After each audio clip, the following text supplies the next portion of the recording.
Good morning, good afternoon, good evening, fellow YouTubers, Facebookians. Aries Sky here with the video with Aaron. Our new glasses. And my new glasses for some of you out there wondering. So, what's today's topic, Cowboy Aaron? Not much of a topic exactly. It's more just kind of an update of what we're doing and why we're doing what we're doing, etc. I've been coming up with a list of things because lately I've been interested in watching television. No, I don't have cable.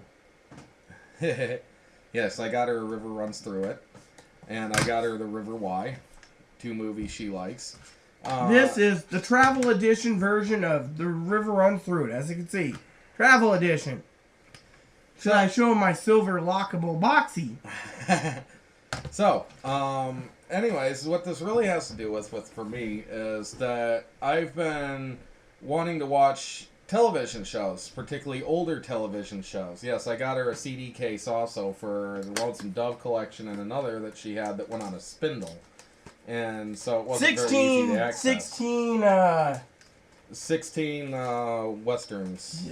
Dirt cheap. And so, anyways, again, as I was trying to say, is that I'm watching television shows. Currently, me and Rita are watching this one together, the Father Dowling Mysteries. 1989 to 91. I tried to order Friday the 13th, the series, this month, but Amazon canceled it on me, saying they couldn't get it in, even though they said they had it in stock. Amazon is getting bad. I also ordered Mission Impossible Season 1 this month. I think that came in, but I'm not certain. I bought Columbo Season 1. I think that came in, but I'm not certain. No, that one I have already. And I bought Tales from the Crypt Season 1 and 2, which is in a bundle on Amazon.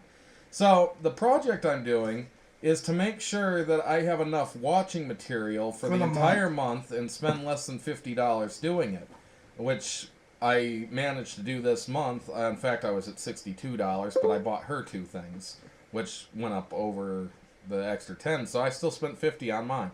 And between Mission Impossible, Father Dowling, Columbo, and Tales from the Crypt, I have enough TV to watch for the entire month. So what I did was I set up a spreadsheet, and I looked at how many seasons there are for which TV shows I'm interested in.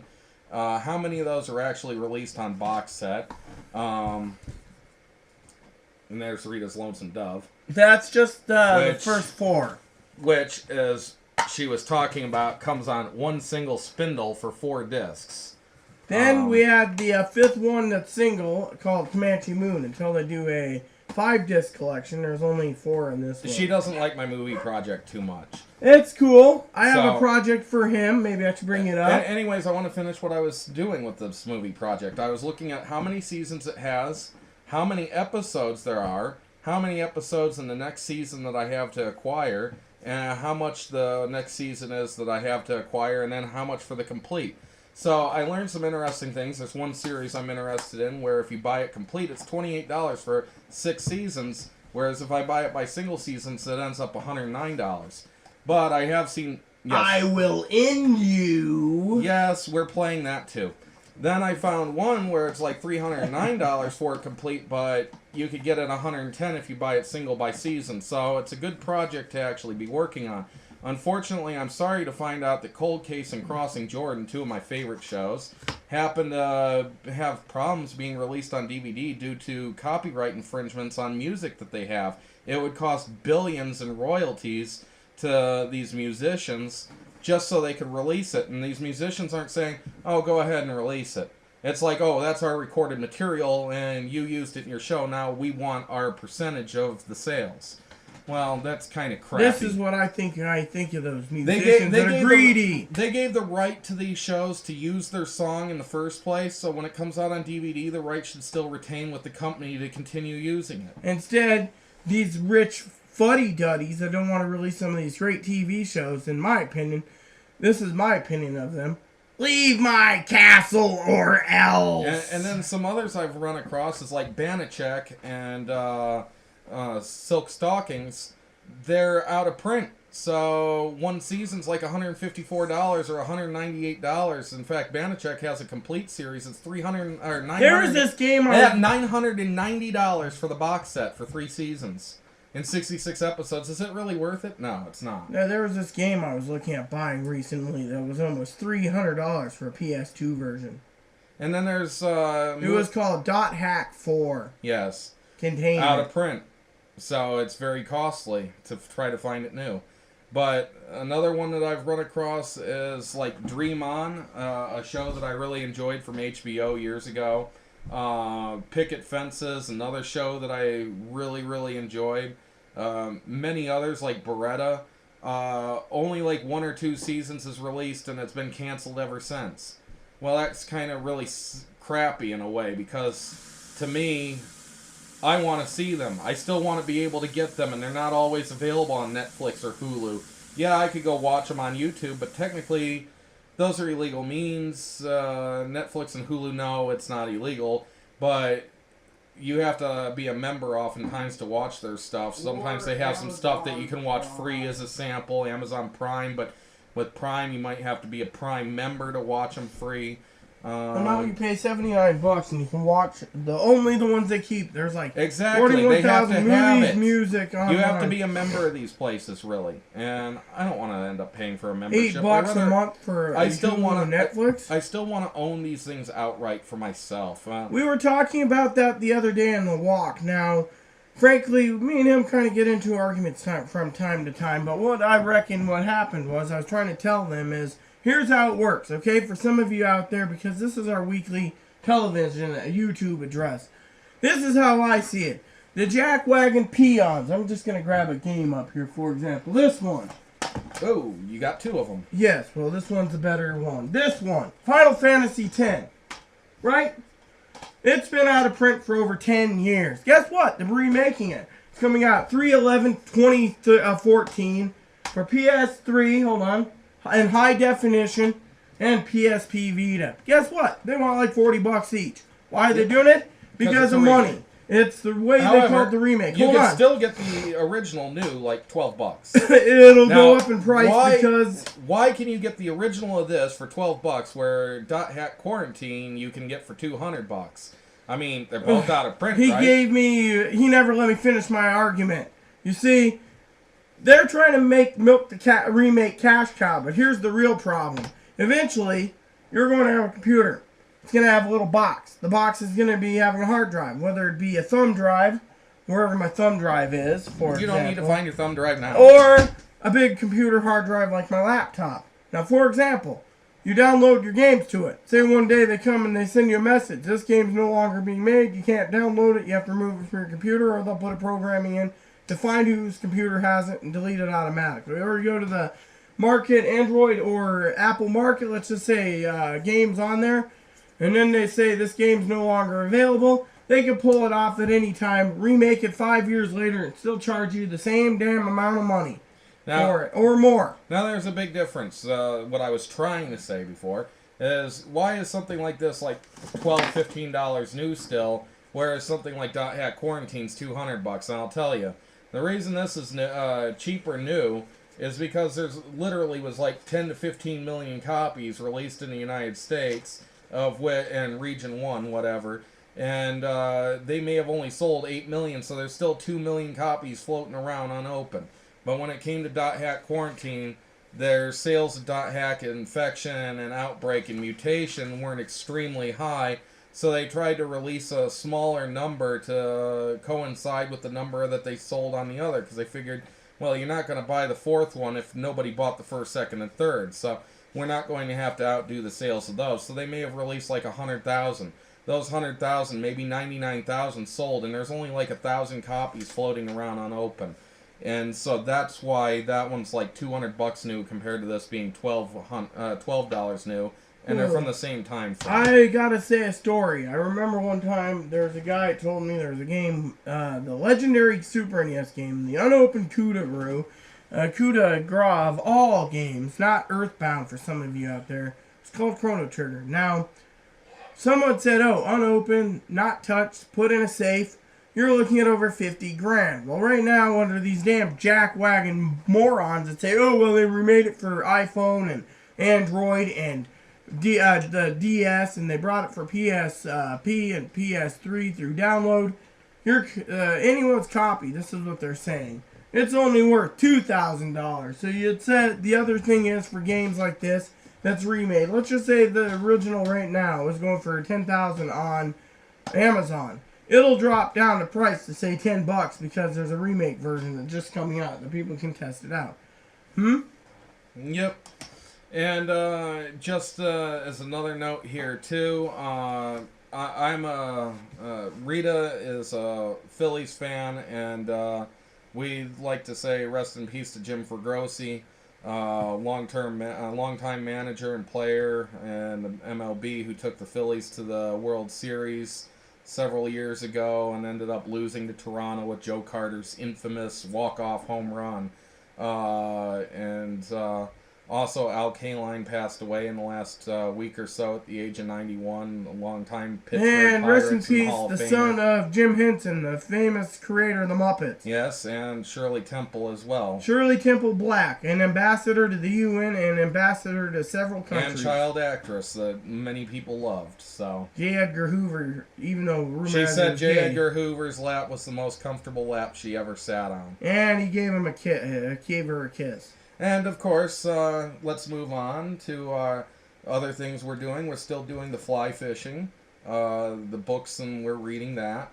I'm reading some short stories from Field and Stream that they've collected over the last 1898 when it was the starting of the Field and Stream, 1898, and that's when Field and Stream came about magazine-wise, and then they decided to compile mostly stories about fly fishing in this book that Aaron's just like, wow. And Rita's been reading like crazy, all sorts of books.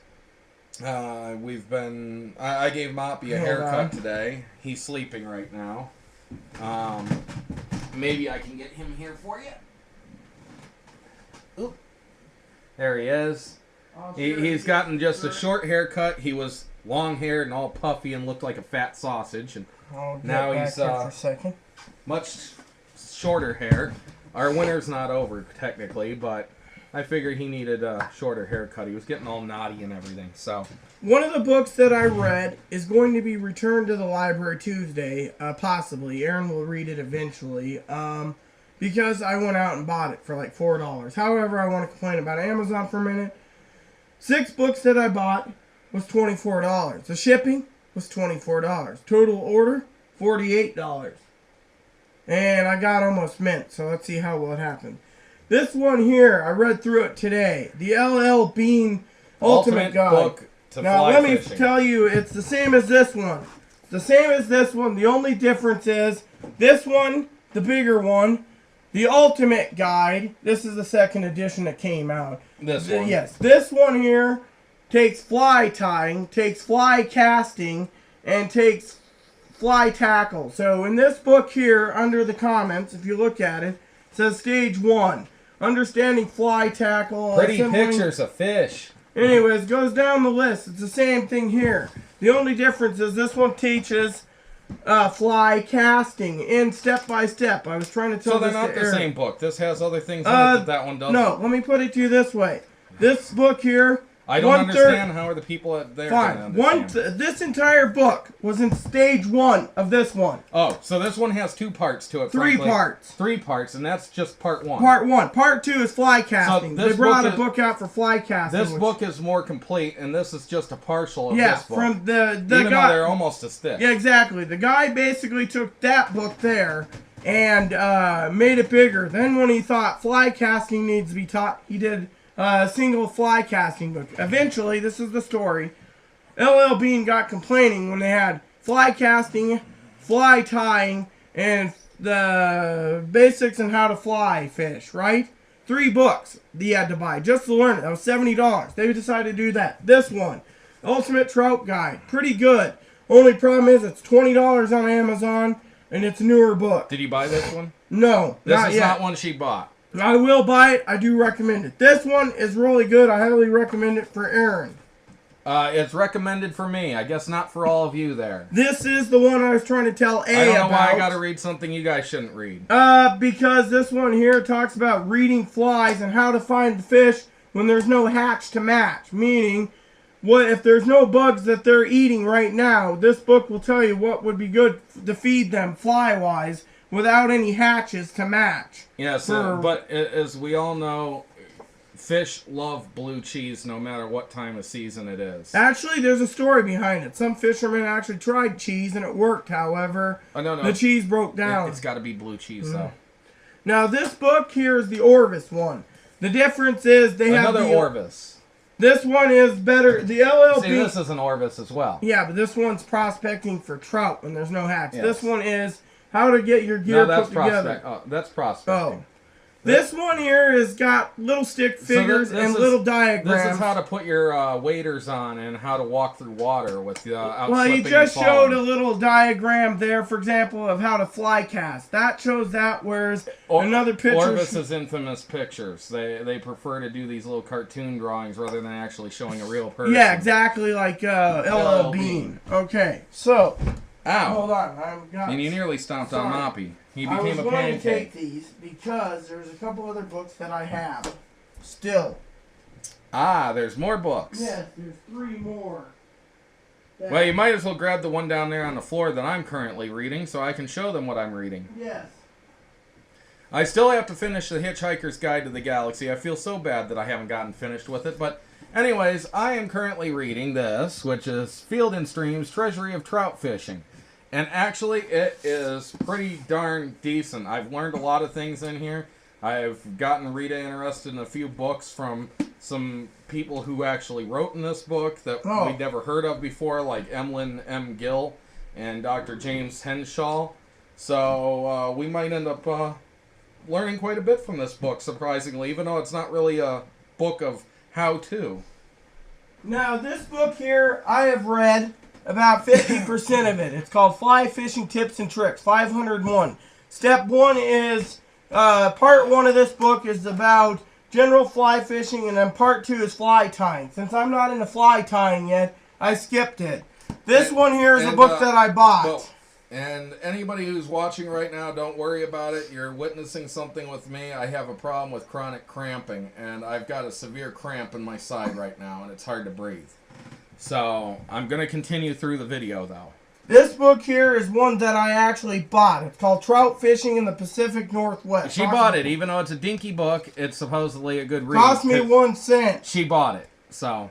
This one here... is this one that you bought or rented? I borrowed that, but I bought the copy of it. Yes.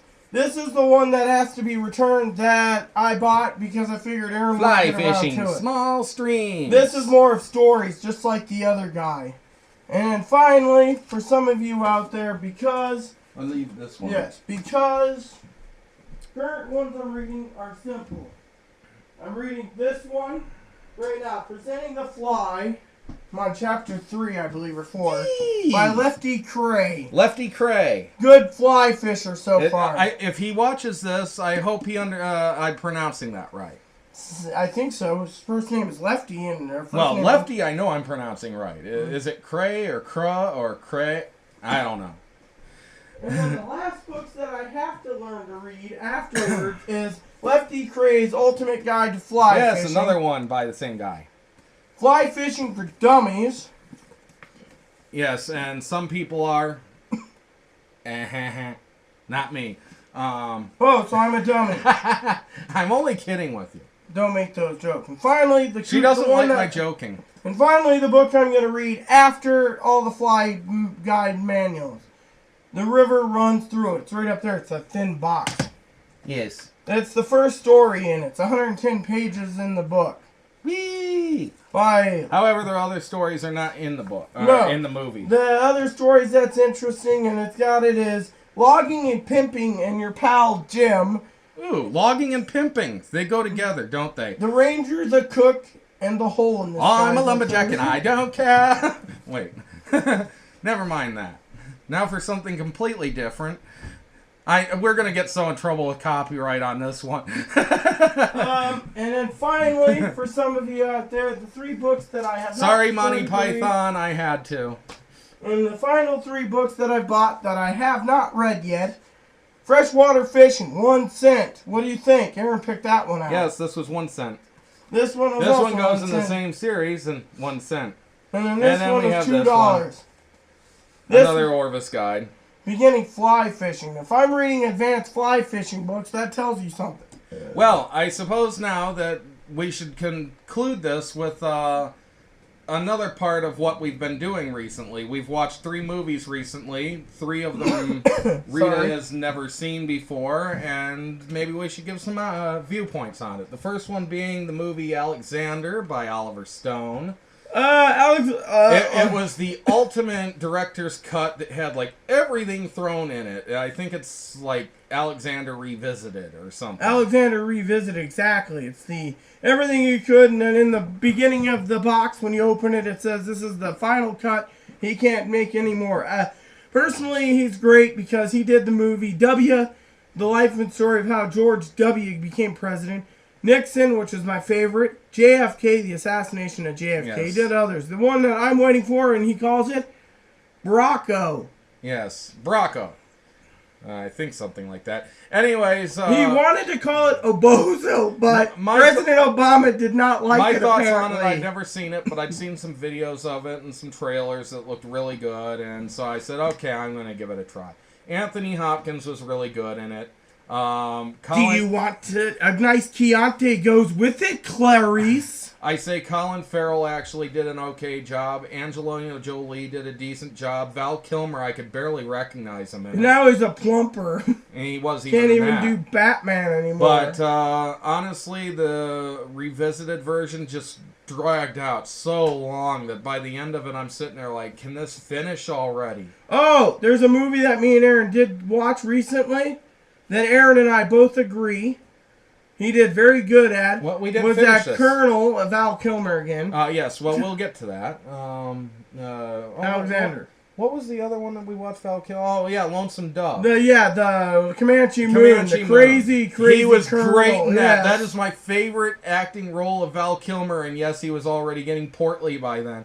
But his role was just, it was, I don't know, it was divine. I'm sorry, Val Kilmer, if you're listening, if you happen to stumble across this, your acting was absolutely divine in that. That was your best role. Yeah. I've watched the Better than when he started in Top Gun, where he's sitting there and goes, he was crash and burn, eh, man? Actually, my second favorite Slider, movie is his. you Probably, stink. probably The Saint, but he did Batman and Oh, yeah. stuff. Well, I like him as Doc Hollywood. I didn't like him in Batman because of that stupid commercial they played with Doc Holliday. Yeah, and I always get it Tombstone. confused because of the Michael J. Fox Doc Hollywood. Then he sitting there, and I remember that stupid commercial by Val Kilmer and what he did, and he says, Alfred's like, can I persuade you to take a sandwich? He goes, no, I'll get drive-through. And he takes the Batmobile out driving to McDonald's. Anyways, out of 10, I got to give Alexander a 5 because there was some excellent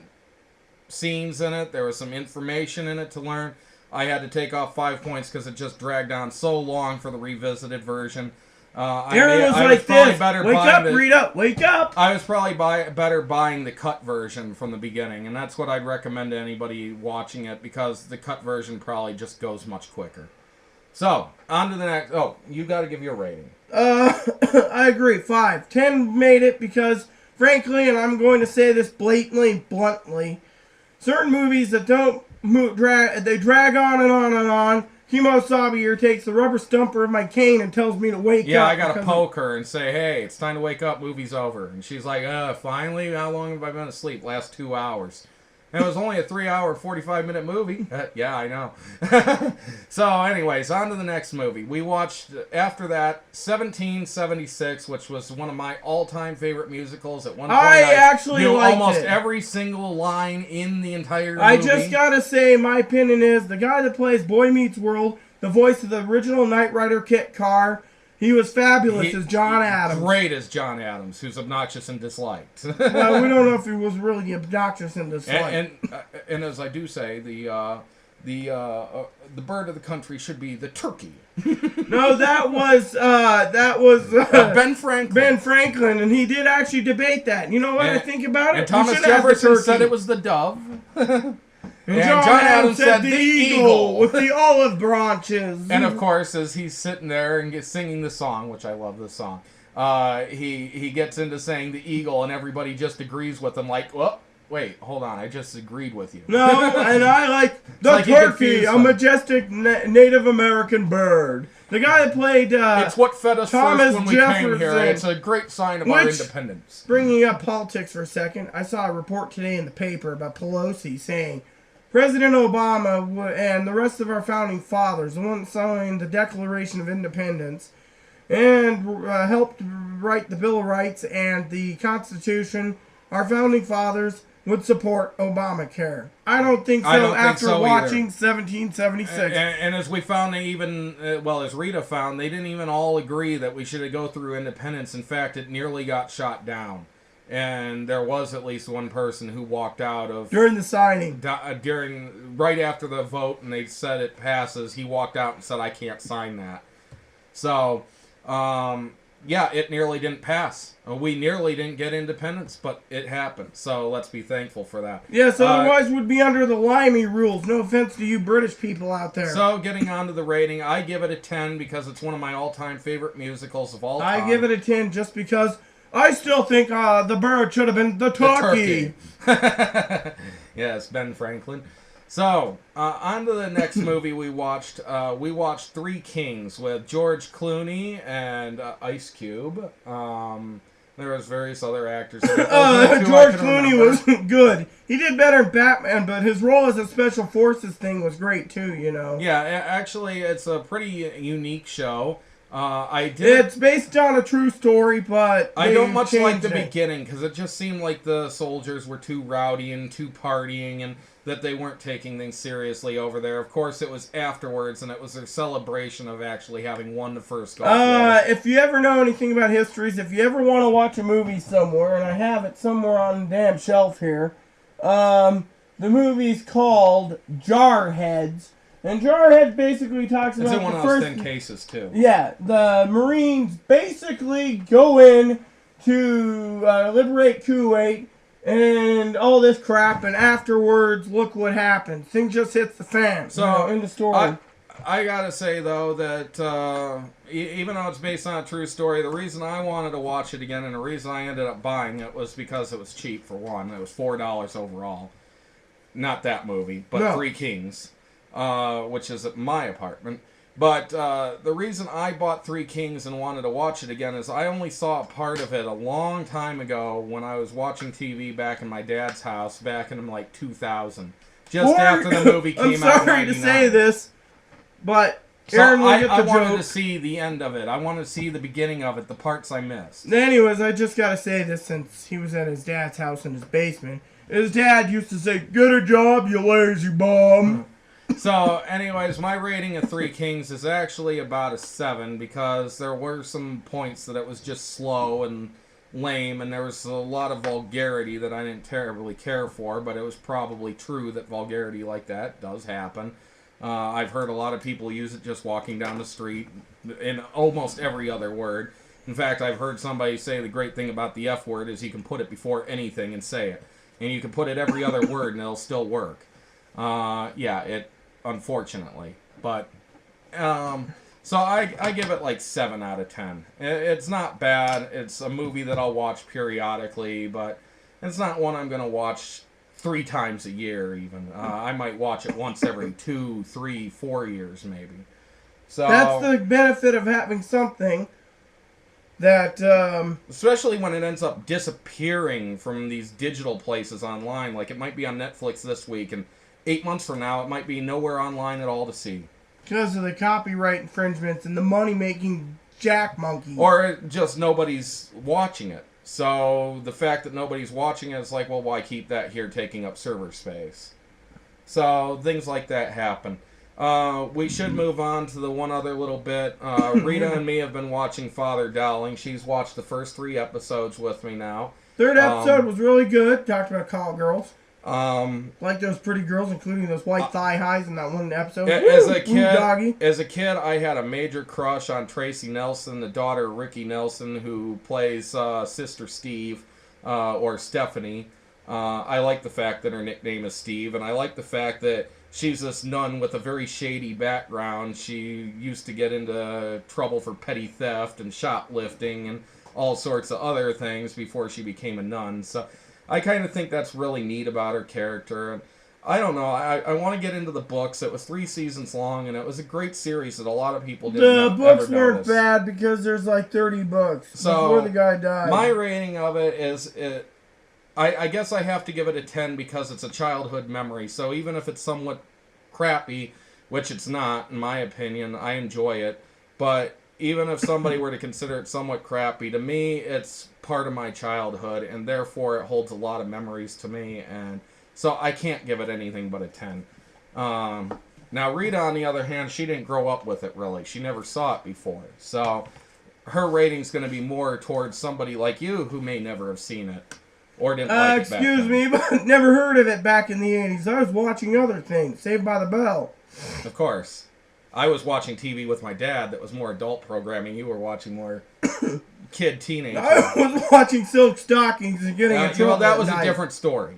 I also, if I have to tell on myself for you audience out there, and I know A watches this and Heather watches this, I grew up with the Playboy Penthouse channel, so I got to watch that when I wanted to at night. That's because Speaking of Father Dowling, we found out that Tom Bosley passed away in 2010, and the person who plays, Mary Wicks, who plays Marie, she passed away. 3 She was years also after. in Sister Act and tons of other shows. All playing nuns, mostly. Yes. And I was telling Rita last night that the second episode we watched, there was a character from it, and I was positive I knew him, but we didn't look it up then. And we have a bad habit of when we recognize somebody in a TV show or movie, we're like, what was he in? And we got to go to IMDb and look up everything.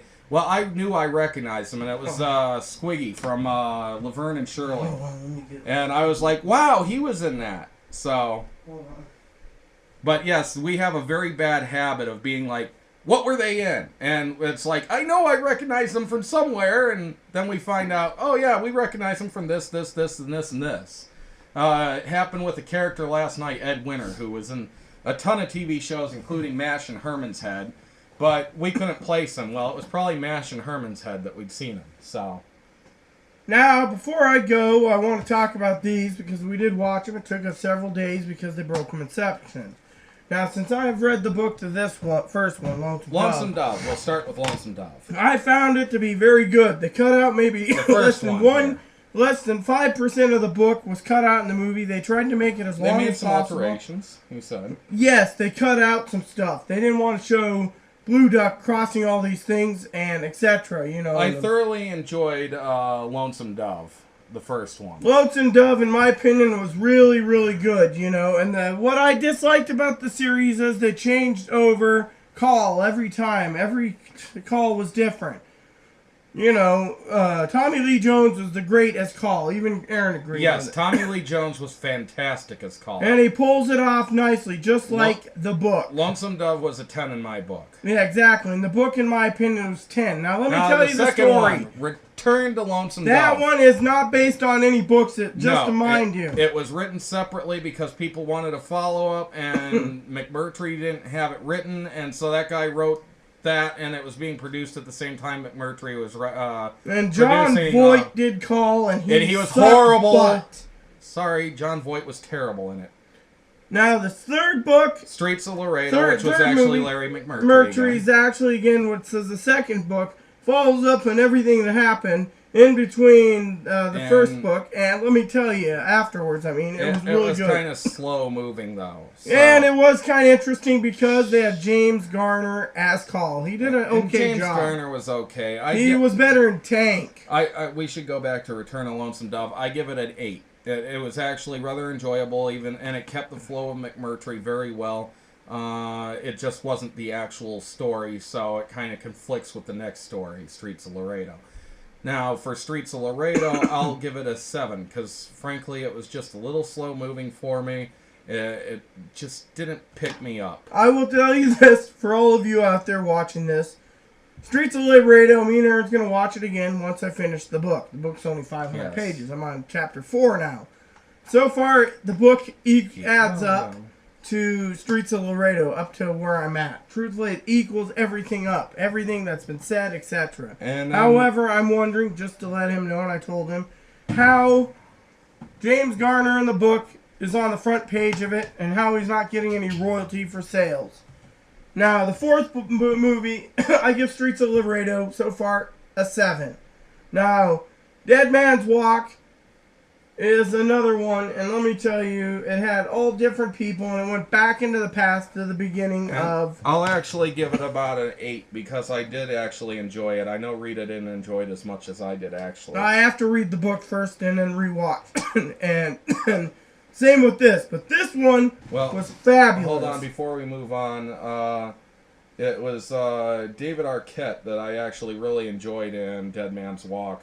He did a great job of young McRae, Augustus. So, then finally Comanche Moon. I'll give this a 10, only because Val Kilmer's character, which is right there on the back. Oh, geez, look at that glare. Very hard to see him there. But Val Kilmer's character was absolutely fabulous. So... The one that I disliked in it in the beginning was one of the main characters that me and Aaron pointed out. He got killed right away in Comanche Moon, and that was it. Mm-hmm. You know, he took an arrow to it. It was one of those high-type celebrities. It was only in, like... No, that was in Dead Man's Walk, Brian Dennehy. Oh, yes, Brian. Dennehy got shot with an arrow within the first 5 minutes, and was out of the show. And that's kind of terrible. Brian Dennehy is the sheriff from Rambo, or First Blood. The first Rambo movie. He's been in so much, everybody recognizes him for something. So, Comanche Moon, I give it a 10. You? I give that a 10, definitely. So Val Kilmer's character is just hilarious. The series is bookend by 2 10s, with everything in between being pretty decent. So, only problem is, you got more than 24 hours of television here. This is almost 30 hours between all 5 shows, so... you got a good long watching history there. And you could get this whole series for about $20. So I definitely recommend it if you want to keep yourself occupied too. And it is a Western, and I don't like Westerns. I did like this. So finally, we should go on to the other movie that we actually saw recently. It was a Johnny Depp movie called Dead Men. It's a movie that's not very well known from him.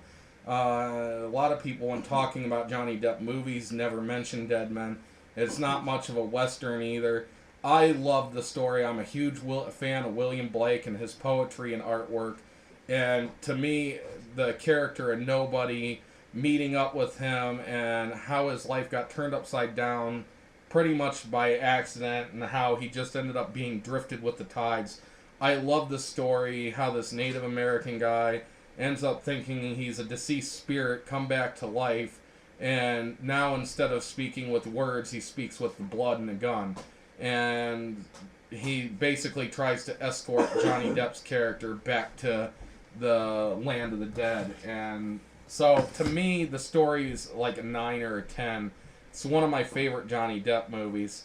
However, I know Rita is of opposite opinion for the most part. She slept through most of it. It was slow. And reason why it was slow. And I love the music in it. Who was it? It was Neil Young, I think, or right here.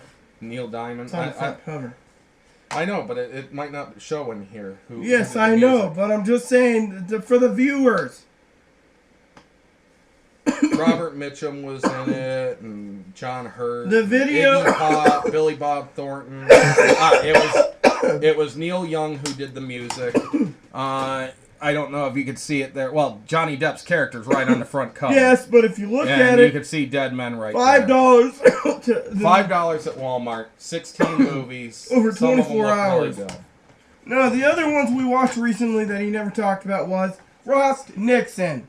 Surprisingly, I love the movie because I'd never seen a movie that took place as this is how our interview went. So it's like a movie of the interview after the fact of the interview. So it was just kind of interesting, and I really enjoyed it. So just to let you know, I'm a John Wayne fan, and I got 20 John Waynes here that I watched. 4 John Waynes there. Always look for these multi-packs because sometimes they're really $5 for these. Aaron picked those up. Hey, Rio this Bravo. was $5 at first too. Now it's like $80. Cahill, United States Marshal, another dual one. The Cowboys, one of my favorites, and Chisholm. All of them great movies. Watched them, and then finally, Aaron got this for like $6. 4 DVDs, 2 discs. I still have yet to see some of those. King Ralph, you've seen many times. I've never seen Pure Luck, and I want to. That's a good movie. I've never seen I have seen Richard Porter, but I haven't seen it in a long time, and I'm not interested in watching Ghost Dad. So, anyways. Speaking of these big collections, too, or multi-sets, we got the Prophecy Complete, five movies in it for like $5. No, it was $3 at Walmart, and I got the first 9 movies of Puppet Master for $5. So sometimes there's some really good deals. Here's the Prophecy 5-set, which the 4th and 5th one were good, but they were horrible. What I mean by that is... They didn't have Christopher Walken. Well, the reason I say that is the Prophecy 1, the Prophecy 2, the Prophecy 3 had Christopher Walken and kind of continued the same storyline. Prophecy 4 and 5 split apart, made an entirely, completely different storyline, which was good on its own. But it just didn't quite fit with the Prophecy movies from before. It was like a new series altogether. And I don't think it should have carried the name Prophecy with it. So that's my thought on those two. They were good movies. They were bad only because they had the name Prophecy on it and shouldn't have. It should have had something like the Book of God or something like that, or because it basically had to do with a Bible that God was currently still working on writing that fell into the hands of this girl who wasn't particularly liked or anything. She was kind of an outcast in her town and no family, and her parents were killed brutally because of the brother. One, we only have one video watch still left, and we got keep two. Two. Yeah, we still got to watch Plunder of the Sun and Man in the Vault, but Ring of Fear was okay, and Track of the Cat I thought was excellent. This was a Christmas present from A. And we still haven't gotten finished with it. It's not that it's slow or anything, it's just that we've been so busy doing other things, and, well, we haven't gotten around to it. And then we've been going through our yearly play of this. Of course, Dark Alliance 2. Anyways, we're at 42 minutes. Yes, and then I just wanted to say... If you've made it this long, you are a very patient person. Thank you greatly. He never let me finish the project I was going to. He told you his project. I got to print out his project that he sent me via email for the spreadsheets he did. Well, I haven't finished them either. The other project I was going to tell you about results in these little mini books. Now, once in a while, I like to carry travel versions of box sets, DVDs, and etc. with me for travel reasons in my purse, so I can whip it out and see what I want to buy if they have it at the store, and I think it'd be a great idea. Travel size, 3-pack of these, $1, and then the pens. Kind of nice to know the price so that when you show up at Walmart or something and you see the same box like set. This, he made 5 years ago. Game Systems, right there. Well, just for instance, I was looking at Columbo earlier this month at $13.99 on Amazon for the box set. I go to Walmart and it's $9. Well, how could I pass up saving $4? And that is including shipping and handling. And I didn't have to wait 2 weeks to get it. But he did pay $1.25 in sales tax, but to him, who cares? It was still cheaper. It was $10.25 instead of $13.99. Plus whatever Amazon charges if it was in their warehouse and whatever. Yeah, there could have been tax on top of it too. Yes, but there's my project. It's simple. Anyways, Aaron's got to upload this, so please add and subscribe if you like. Thank you for watching. Please subscribe if you like. Please post comments and suggestions. Thank you very much for your patience in making it this far. We hope that we gave you some laughs, some ideas, some thoughts, and we hope that you give us some laughs, ideas, and thoughts too. And please look for those book reviews eventually, because I'm going to be giving you my opinion when I read the one when he finishes. And we get enough comments, I might even do the entire reviews a la Jim Carrey needing a breath away. I'm kidding. I wouldn't do that to you guys. He is already in enough trouble because he's trying to pull off being Charleston Heston in a movie. Me? No. Oh, Jim Carrey. And no one wants him to do... What, Soylent Green? No, something to do with an NRA movie where he's against guns so much. He's a Canadian. I'd rather see Jim Carrey be in Soylent Green. Yeah, him being turned into Soylent Green. That's he used to be a good actor. What happened to him? I don't know. Bye-bye. I like The Elevator. Please and subscribe. Thank you, and may God bless the world.